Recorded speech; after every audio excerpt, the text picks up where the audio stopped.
¿Cómo andas, Jero? Buenas. ¿Todo bien, querido? ¿Cómo va? Un gusto ¿Todo conocerte. bien? ¿Cómo va eso? ¿Todo bien? Bien, bien, todo bien. Bueno, un placer entrevistarte. La verdad que tenía muchas ganas de conocerte y saber un poquito de vos, de tantas veces que he escuchado de vos. ¿Cómo se pronuncia tu apellido? ¿Butcher o Butcher? Batista Butcher. Butcher. Sí. Butcher.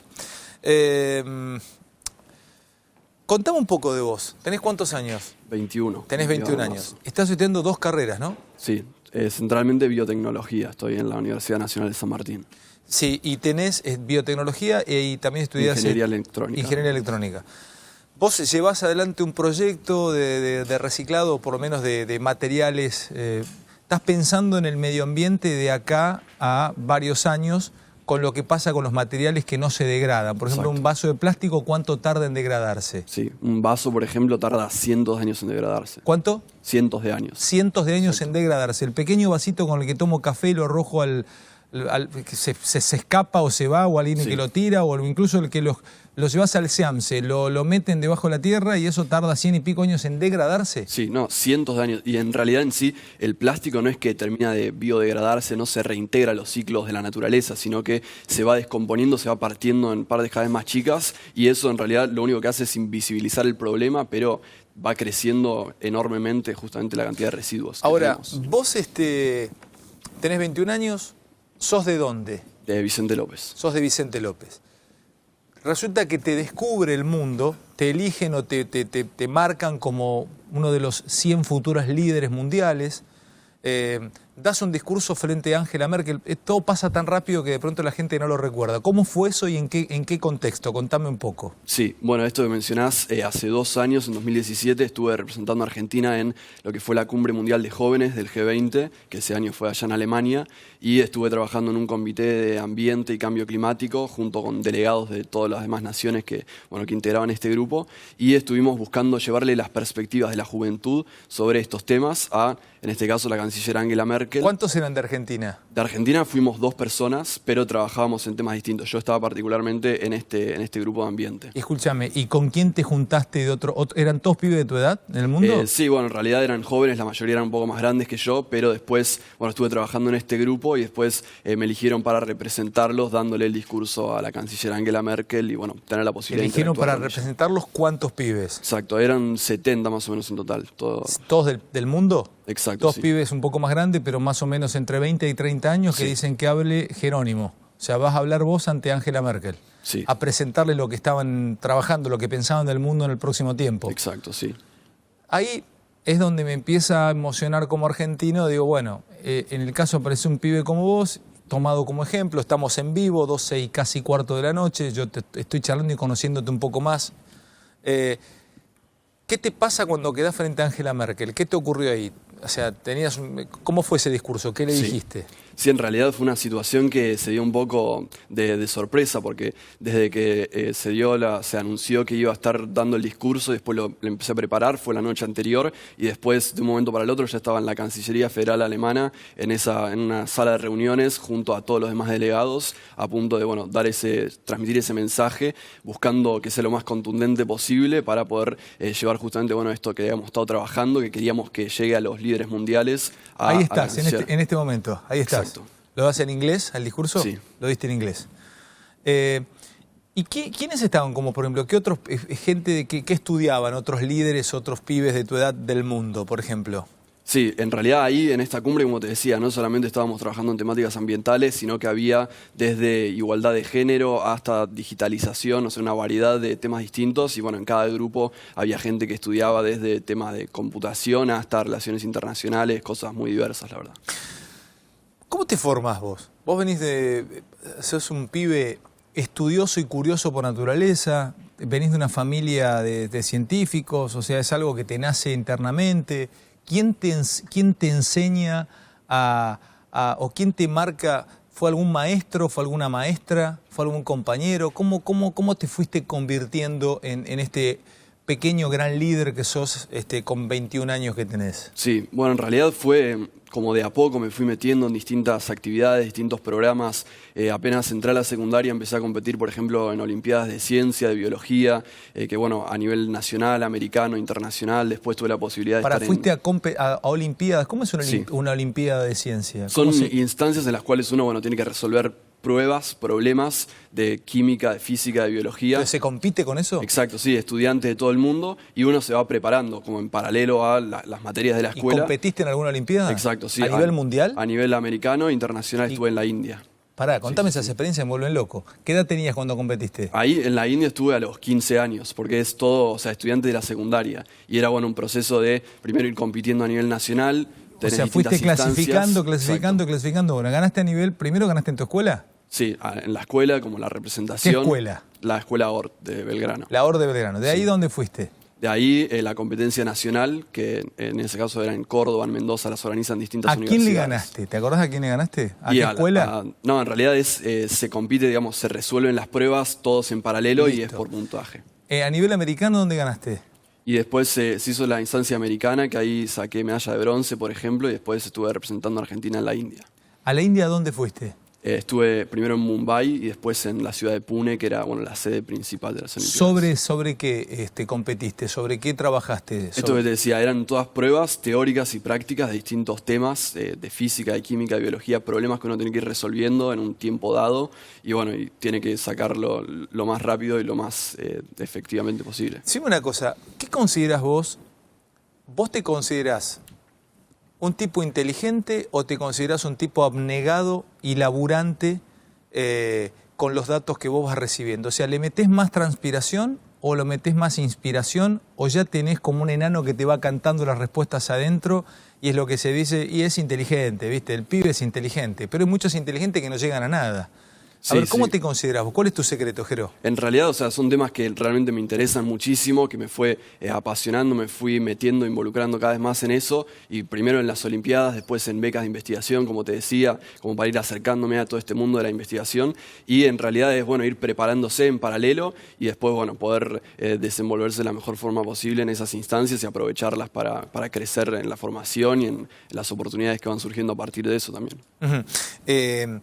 Bueno, y terminaste, siempre se dice que los tipos como ustedes, o sea, los que tienen capacidad de pensar o de desarrollar cosas, viven estudiando. ¿Vivís estudiando o no? ¿O sabés estudiar? Cuando te doy un texto, si yo te doy este texto, estas preguntas, ¿vos las estudiás de memoria, las entendés? ¿Cuál es tu secreto?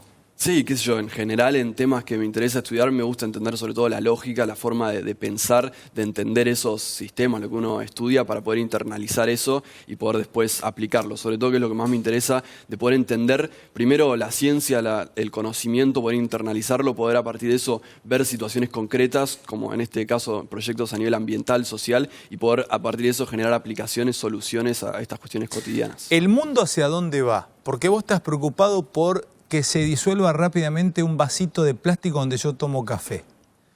Es más, vos empezás a trabajar con un producto en base a algas, por lo que leo. Explicarle un poco eso a la sociedad. Exacto. Te está viendo toda Argentina. A ver, sí. ¿Cómo es eso? A ver. Bueno, vos decís hacia dónde va. La situación a nivel ambiental realmente en la actualidad es crítica. Por un lado está esta cuestión de la contaminación plástica. La contaminación plástica, para que vos te des una idea, el plástico en realidad no surgió hace mucho más de 100 años. Y todo lo que se produjo sigue entre nosotros. El plástico arrancaron a desarrollarse los primeros materiales antes del 1900 y de hecho surgieron como una alternativa a un problema ambiental. Frenate un segundito. Todo el plástico que se creó desde que lo descubren al plástico a hoy no se pudo destruir.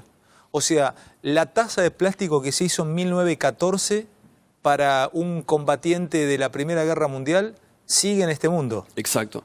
Es esto que yo te contaba. El plástico surge como una alternativa a un problema ambiental, de hecho. Se veía en ese momento, por ejemplo, un peine o las bolas de pool, por ejemplo, se hacían, ¿sabes qué?, de marfil. De un material que en ese momento se tornó un recurso escaso, porque bueno, la cacería de elefantes en ese caso para poder producir esos elementos se tornaba algo escaso, algo que se tornaba un problema, y entonces a partir de ahí se empezaron a trabajar formas de generarle una alternativa. ¿Quién lo inventa? El primer plástico, el primer material denominado plástico es el celuloide, que lo inventa John Wesley Hyatt en cerca del año 1900. ¿Lo descubre por casualidad o lo fue a buscar? No. De hecho, fue una convocatoria específica en esto que te decía de buscarle una alternativa al marfil. En este caso, productores de bolas de pool que querían generar un material que se pudiese tener de forma renovable. Me vuelve loco que el plástico nace como alternativa de reemplazo a las bolas de pool. O de billar. Sí. No lo puedo creer. Exacto. Y bueno, a partir de ahí surgió este primer plástico, se fueron desarrollando distintos. ¿Con qué otro material peleó? ¿Qué podría haberle ganado al plástico? ¿O era esa la salida? Bueno, era una forma de tener un material sintético, en realidad, un material que no fuese extraído directamente de la naturaleza. Pero después, bueno, se fueron generando distintos y después hasta llegar el primer material completamente sintético, que fue la baquelita, después del año 1900. Y después esto, con la Segunda Guerra Mundial, con el paso de los años, el siglo XX sobre todo, creció exponencialmente y se empezó a producir, a implementar en todas partes, porque el plástico realmente es muy versátil, muy económico, muy higiénico, entonces muy funcional en todos esos sentidos. ¿Nunca se dieron cuenta que estaba el germen de la destrucción ambiental en el momento que fabrican el plástico? Exacto. Y ahí era un poco buscar una alternativa y estaban generando un problema tal vez sin concientizar, porque veían, bueno, de qué insumos se produce eso. Pero después se empezó a producir de forma desmedida totalmente, sin mucho control. De hecho, en los últimos 10 años se produjo más plástico que en todo el siglo XX completo. ¿En los últimos 10 años más plástico que en todo el siglo pasado? Sí, y crece a tasas realmente enormes. ¿Cuál es el país con mayor producción de plástico? Bueno, ¿China? Sí, en China hay una producción enorme, en Estados Unidos también, y es una cuestión en la cultura, en lo descartable sobre todo, en productos muy efímeros como los vasos, como las botellas, como las bolsas, que realmente se usan por instantes, se tiran. ¿El vidrio se degrada antes que el plástico? El vidrio es un material que tarda tiempo en degradarse, pero tiene la virtud de que se puede reciclar de forma muy eficiente. Es más económico generarlo a partir de material reciclado, por ejemplo. El plástico, en cambio, no. Y de hecho, te decía esto, a las tasas que se está produciendo, se estima que para el año 2050 va a haber más plástico que peces en los océanos. Como nos estamos inundando. Anda despacio. Pues es que cuando vos me contás esto, sí, caigo en la idea tan banal, o en el acto tan banal y tan pequeño, cuando termino de tomar, no sé, recién estaba tomando con un vasito de plástico una gaseosa, antes venía acá con mis amigos, nos habíamos olvidado los vasos. Sí. Luego uno juntó todos los vasos usados, 5, y lo tiró al tacho de basura. ¿Qué voy a hacer con ese plástico? Ese plástico va al basurero, lo busca el camión de Moyano, lo lleva al SEAMSE, lo compactan los muchachos del SEAMSE, lo llevan al camión del Buen Aire, lo entierran. Van a pasar 300, 400 años y el vaso que usé yo hoy va a seguir enterrado ahí. Esos vasos siguen ahí. De hecho, imagínate si, por ejemplo, Cristóbal Colón con sus marineros hubiese venido en las carabelas a descubrir América, bueno, a llegar a estas tierras, el año 1492, venían con botellas de agua mineral, esas botellas seguirían entre nosotros. Para que te des una idea de la magnitud, de la duración. Y de hecho, lo empezamos a desarrollar hace muy poco en comparación con eso, hace 100 años más o menos. Entonces, pero es dramático. Realmente. O sea, lo que va a ocurrir, en los mares, esas famosas islas de basura que se ven en los mares, ¿son básicamente de plástico? Sí, de hecho, esto que vos mencionás, hay una isla que se llama la Gran Isla de Plástico del Pacífico, que tiene 10 veces la superficie de Uruguay. Es por las corrientes, se concentra ahí. Mentira. No, eso es real. En el medio del Océano Pacífico hay una isla que son 10 Uruguay. Exacto. ¿De plástico, de basura? De plástico, de cómo se concentra por las corrientes, se va acumulando ahí, son partículas de plástico de tamaño mayor, y eso se está acumulando y se forma una isla gigante.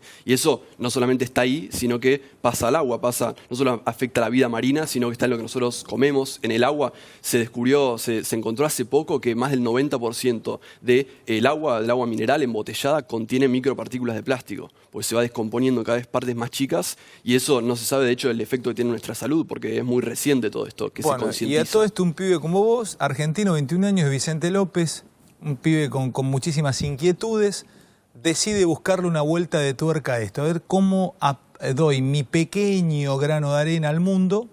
No sé, pienso en los grandes genios que produjeron transformaciones, Da Vinci en su momento, Pasteur con medicamento. Decís, tengo que encontrar un material que se degrade rápidamente y que me dé la misma utilidad que el vaso.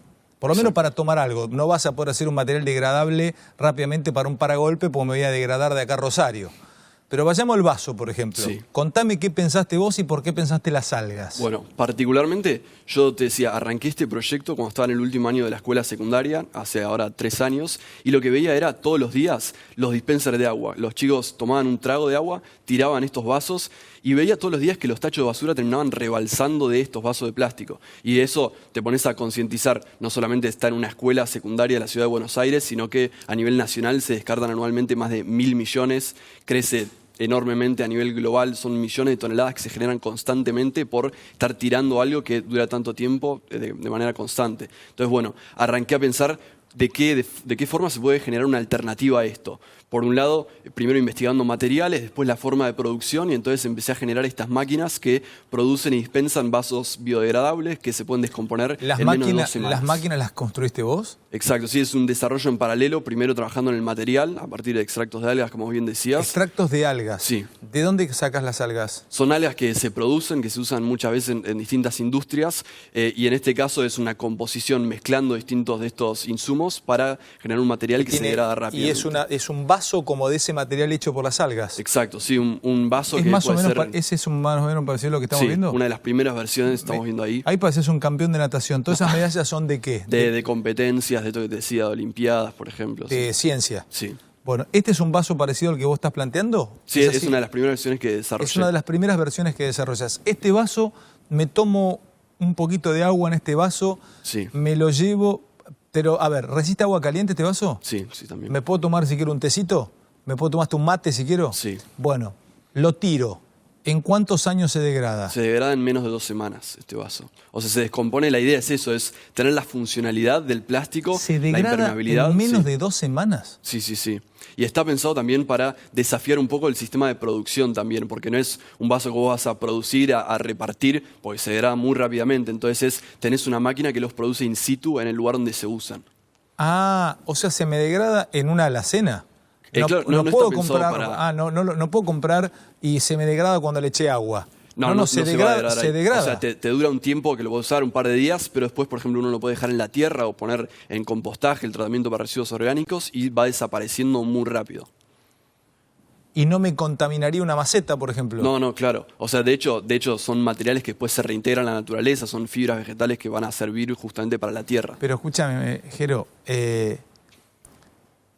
si la encontrás con esto como la estás encontrando, sos un pequeño, gran héroe mundial, hermano, porque estás encontrando una salida al plástico. O sea, le estás dando un abrazo al mundo. O sea, el que te está viendo del otro lado dice, mirá, este pibe... O sea, es increíble, te juro que es emocionante solamente pensar lo que puedas encontrarle. ¿Vos creés que lo vas a encontrar? Exacto, sí, bueno, ahora estoy focalizado en poder seguir consolidando la solución, todo el proceso de investigación, y la idea es un poco forjar una alternativa a este material, pero que también es algo que tiene que ir de la mano con reducir el consumo de todos estos materiales de plástico, descartables sobre todo, que te decía, cuando uno tiene la posibilidad no estar tirando constantemente, sino tener su propia taza, botella, bolsa, etc. ¿Y te tentaron para irte? ¿Este trabajo te lo están pidiendo de afuera? ¿Ya tenés ofrecimientos del extranjero? En realidad, actualmente armé hace muy poco un laboratorio de desarrollo en mi universidad, la Universidad Nacional de San Martín, que es donde estudio actualmente, y tuve la posibilidad de conseguir un espacio en el cual, bueno, fui armando un lugar de desarrollo, fui avanzando, vinculándome con distintos grupos de investigación, de trabajo a nivel técnico para acelerar todo este proceso. ¿Y de afuera, no es que te llamaron de Harvard? Estuve, sí, bueno, esto que vos mencionabas, voy a estar ahora viajando en 3 semanas allá para Boston, que es una distinción, esto que decías, de los líderes del futuro, como un reconocimiento por parte de Harvard y MIT. O sea, que vas a exponer allá. Sí, es como una parte del reconocimiento y después un proceso de formación, voy a estar un poco menos de 2 semanas allá.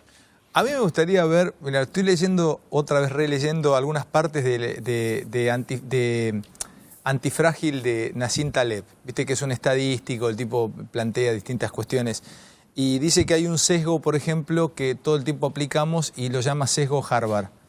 Y dice, a mí me gustaría ver cuántos no la pegaron en Harvard con respecto a los que la pegaron. O sea, con lo que pasa es que como los que la pegaron son tan famosos, uno dice, Harvard. Pero andás a ver si no sacó más maderas que bueno Harvard. Dice el tipo, pero bueno, sí, pero claro, tiene la marca, o sea, te vas para allá. Sobre todo la vinculación, los recursos claro, que uno puede es una generar. pequeña broma de él. ¿Te gusta la política o no? O sea, te aprovecho también, porque tanto hablamos de política. Claro. Sí, bueno, todos estos temas en realidad yo te mencionaba, por un lado la contaminación plástica, por otro lado, dentro de esta crisis climática de la que te hablaba, tiene mucho que ver el cambio climático, están muy vinculados a acciones políticas que son muy necesarias y de forma inminente. El cambio climático, una pequeña descripción como para introducirlo, es una cuestión de un cambio en las temperaturas globales que están incrementando por las emisiones de gases de efecto invernadero. ¿Y eso qué genera? Que aumenta la temperatura global por la acción humana, porque tenemos, o sea, una serie... ¿Eso se aceleró por la era industrial? Exacto, bueno, el efecto invernadero tenés unos gases, el dióxido de carbono, el metano, óxido nitroso, distintos gases que están en la atmósfera de forma natural, que lo que hacen es absorber calor, que eso posibilita que exista la vida de la forma en que la conocemos, porque si no estuviera esa capa, la radiación solar volvería al espacio y estaría todo congelado en este planeta. Pero la cuestión es, vos mencionabas, a partir de la revolución industrial se fueron generando emisiones de forma, por la incidencia humana, por la incidencia antropogénica, que están creciendo a ritmos exponenciales, que son cada vez mayores, y que eso genera que esa temperatura aumente cada vez más.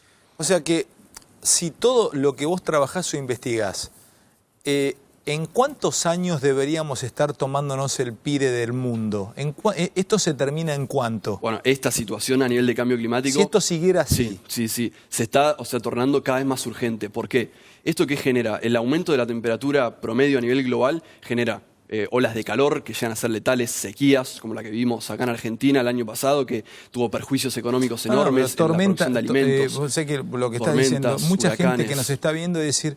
Yo he visto tormentas en el último tiempo que jamás vi. Exacto, inundaciones sobre todo también. Viste son que fenómenos de desestabilización. Germinan las plantas en épocas en donde antes no germinaban. Cambios de los climas, todo eso tiene un impacto tremendo y es generado justamente por las acciones del hombre, por la industria, por la producción energética de forma no renovable, por la alimentación, sobre todo la producción ganadera. Entonces eso está incidiendo en eso y bueno, genera no solamente todos estos fenómenos climatológicos, sino que desestabiliza los ecosistemas. Para llevarte un caso extremo, tenés la isla de Kiribati, por ejemplo, en el Océano Pacífico, que literalmente se está hundiendo. Se derriten los polos de hielo, aumentan los niveles de los océanos y la isla en pocos años directamente va a quedar bajo agua. Entonces ya el Estado es un país, una república que está comprando tierras en otros países, en Fiji, por ejemplo. Se están yendo de ahí. Exacto. Desaparecen bajo el agua. Sí. Se tienen que relocalizar y eso ya te lleva a fenómenos como los refugiados climáticos, por ejemplo. Bangladesh también, ¿no? Sí. O sea, terminan desapareciendo. Escuchame una cosa, contame un poquito de vos, o sea, también ahora, o sea, ¿cómo es tu vida? ¿Tenés 21 años? O sea, ¿te vas de joda ahora? ¿Te vas a bailar? ¿En un rato salís con tus amigos? ¿O te interesa más? Ya sé que no sos un ratón de laboratorio, pero ¿cómo es la vida de un pibe como vos? O sea, ¿qué estás leyendo? ¿Qué te queman otras cosas? Ahora tenés que ir a tu casa y tenés que seguir con algo que por ahí querés ver si funciona o no lunes o martes. Contame un poquito de eso. Sí, en realidad es como un poco ir balanceando, no sé, por parte de la carrera, por parte del trabajo en el laboratorio, de cuestiones también de transmitir esto, de comunicarlo, de ver que esta situación es tan crítica y que a través de las acciones que nosotros tomamos habitualmente podemos tener un impacto tremendo, entonces comunicar eso. Hoy día, por ejemplo, hubo una movilización enorme de chicos de secundaria, de estudiantes. ¿Qué le puedes decirle que nos está viendo qué acto podrías utilizar este minuto y medio de aire que te está viendo toda Argentina? Sí. ¿Cuál es el pequeño acto que yo podría hacer como para darle una mano al mundo? A ver qué cosa, Exacto. Con mi vaso de café mañana. A ver, en los hábitos más cotidianos, esto que te decía, adoptar productos reutilizables de una botella, una bolsa, una taza, todo eso, para evitar estar tirando todo el tiempo generando residuos. Otra cuestión es separar los residuos que uno genera. La mitad de los residuos que generamos acá en Argentina son residuos orgánicos, es decir, residuos que se pueden volver a la tierra. Pero vos decís que una tacita de plástico chiquitita, chota, que cualquiera que la podría tirar, o sea, reutilizarla. No usar todo el tiempo una. Claro, no estar usando productos descartables, sino tener uno su propia botella, la llevas en la mochila, la podés tener en general y tazas de vidrio, o sea, no estar tirando todo el tiempo, es un poco cambiar el hábito, tal vez en contra de esa comodidad que te da eso, pero porque uno se hace consciente de la situación y sos ¿Tu generación es más consciente que las otras? Yo veo que realmente se lo están tomando, están asumiendo esta responsabilidad, viéndolo como un desafío, no como algo que nos tiene que aterrorizar, que nos tiene que paralizar, sino asumirnos como responsables de esto. Y veo movilizaciones enormes, veo que la gente, bueno, está entendiendo esto y está buscando la forma de aportar, no solamente desde los hábitos cotidianos, como decíamos, sino también desde buscar impulsar legislaciones, políticas, impulsar también, generar presión para cambios en la industria, que todo esto está muy, muy vinculado a todo eso, para mejorar la crisis ambiental que estamos viviendo. Ahora seguimos. Decime dos cositas. ¿Qué estás leyendo? Sí, bueno, ahora la verdad que estoy... ¿Todo técnico lo que lees? Sobre todo actualmente estoy muy enfocado en el tema de desarrollo de proyectos, de conocer informes climáticos, informes de la situación, todo estoy muy orientado no lees novelas, no te gustan autor, no lees poesía, no lees ensayos. Sí, me interesa, pero bueno, te digo, ahora justamente estoy como muy abocado a este desarrollo y a avanzar. ¿A la Play le entras? No tengo, no, la verdad nunca. No tenés Play, no tenés Play. No te enganchás, ahora no vas a maratonear una serie, ahora. Y la verdad que no tengo tanto tiempo. No, pues es increíble, es una cabeza, son especiales, está buenísimo, sos súper valioso, o sea, ojalá que hubiese muchos como vos en Argentina y en el mundo, o sea, 21 años y todo lo que estás... Bueno, ahora me vas a contar qué entendés por motivación. Bancame un segundo, me lo vas a contar después del corte, tenemos mucho, es un placer estar con Jerónimo Bucher. ¿Tenés redes sociales acá? Sí, Jero Batista o Jerónimo Batista Bucher. Jero Batista. Sí. Jero Batista. Está viendo mi hijo, Nahuel, que hace jiu-jitsu, aparte es un estudioso también, tiene una empresa de marketing. Me dice, está perfecto resolver la contaminación mundial, pero difícil es tener montado Sucata, que hace jiu-jitsu brasilero, Freddy Sucata. ¿Podés buscarme una foto de Freddy Sucata? Rápido. Buscame una foto de Freddy Sucata y ponémela. A ver, yo te voy a dar dos opciones a vos, cuando lo veas a Freddy Sucata. ¿Qué preferís? ¿Resolver la contaminación mundial o resolver en una pelea de jiu-jitsu mano a mano cómo te sacás a Freddy Sucata si lo tenés montado encima y te empieza a producir un ahorque? Es Freddy Sucata, S-U-K-A-T-A. Ahora me lo hace un segundito, Freddy Sucata. Pero para mano yo te lo pido. ¿Qué preferís, resolver la contaminación o resolver cómo te sacás a Freddy Sucata encima? Mira Freddy lo que es. Hacelo en primer plano, Freddy, por favor. Entrá con Jimmy, pero bien cerquita, que se lo vea Freddy. Este fue mi profesor de jiu-jitsu en su momento. Miren lo que es Freddy. Mirá el osito, se te sube Freddy arriba y te empieza a ahorcar. ¿Qué hace? ¿Qué preferís? Mirá esa manito. ¿Qué haces vos? Y la verdad que está complicado. No es degradable este, ¿eh? Está viendo un amigo, Diego Kolankowski, te hace una pregunta, él siente que venís del futuro. Ahora te hace una pregunta, me la da, es un gran productor además de teatro internacional y de televisión, uno de los mejores. Te voy a preguntar, o te pregunto, robo su pregunta, es un poco viniendo del futuro vos, ¿qué pensás del presente de Argentina hoy? Pensame la respuesta y me la das en un minutito, Jero. Jero, querido, repetime tu Twitter, ¿cuál es? Jero Batista soy. Jero Batista. Soy, ¿Y sí. Instagram usás? Jero Batista, sí. Jero Batista también. Escúchame, tu viejo tiene imprenta y tu mamá bacterióloga. Sí. Decime rápidamente, ¿qué ves desde el futuro en esta Argentina de hoy? Yo lo que veo es que el futuro está cada vez más complicado si no nos asumimos como responsables ahora. Y creo que la clave ahí está en el conocimiento en dos sentidos. Por un lado, una cuestión de que todos estos problemas que yo te contaba, cuando uno los entiende, cuando uno realmente ve qué tan concreta es la situación y qué tan alarmante puede ser si no nos ponemos las pilas ahora, la cuestión es entender eso como una responsabilidad, ese conocimiento, tomarlo como un desafío para nosotros ser parte de una transformación. Y por otro lado, el conocimiento para impulsar alternativas, para impulsar soluciones a estos problemas a través de la ciencia y la tecnología que generan justamente soluciones de un gran valor agregado. Un placer haberte conocido, Jero. Igualmente. Decime lo último, tengo una apuesta con un amigo. ¿Te llevaste alguna materia alguna vez? No. ¿Nunca? No sabés lo que es eso, Jero. Gracias, Jero. Sos crack. Te felicito en serio, hermano.